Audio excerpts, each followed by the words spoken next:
This house started with peace, but two house helps enter, and everything scatter. The house had once been calm. Not the loud, empty kind of calm, but the comfortable peace that comes from routine.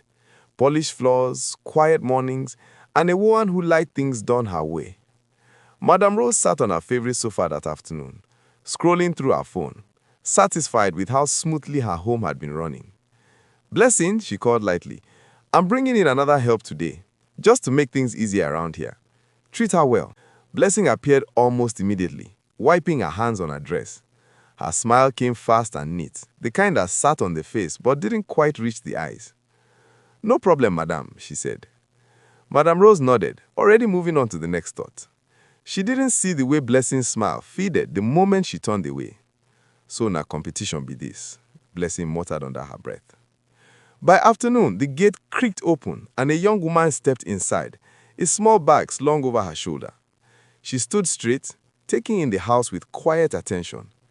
"Good afternoon," she said politely. Blessing leaned against the doorframe, eyes traveling slowly from the girl's face down to her shoes. "So you be the new girl? This house no be school, oh?" Rita met her gaze without blinking. "I come here to work, not to fight." Blessing laughed, short and sharp. "We go see." The kitchen became the first battleground. Blessing moved around with confidence, clanging pots and issuing instructions like commands.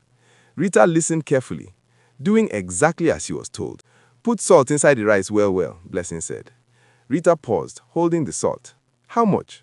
Blessing shrugged. "Use your mind." Later, when the pot was uncovered, Blessing's voice rose suddenly. "Ah, you want poison, madam?" Madame Rose rushed in, alarm written all over her face. "What is going on here?" Both women spoke at once, voices overlapping, fingers pointing, explanations colliding in the air. "It's not my fault." Madame Rose rubbed her temple, already feeling a headache forming. From that day, little things began to go wrong. Slippers went missing and reappeared in strange places. Laundry came out soaked in too much soap. The television seemed to change channels on its own, always at the wrong moment. Each incident was small enough to deny, but together they filled the house with tension. Madame Rose started to notice the difference. "Why is this house suddenly so stressful?" she wondered out loud one evening. The answer came sooner than expected. It started in the living room, voices rising, words flying faster than sense.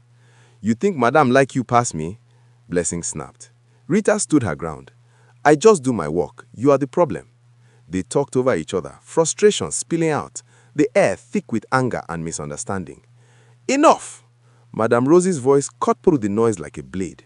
Silence fell instantly. "If una like, turn this house to battlefield," she said coldly. "But hear me well, this nonsense ends today."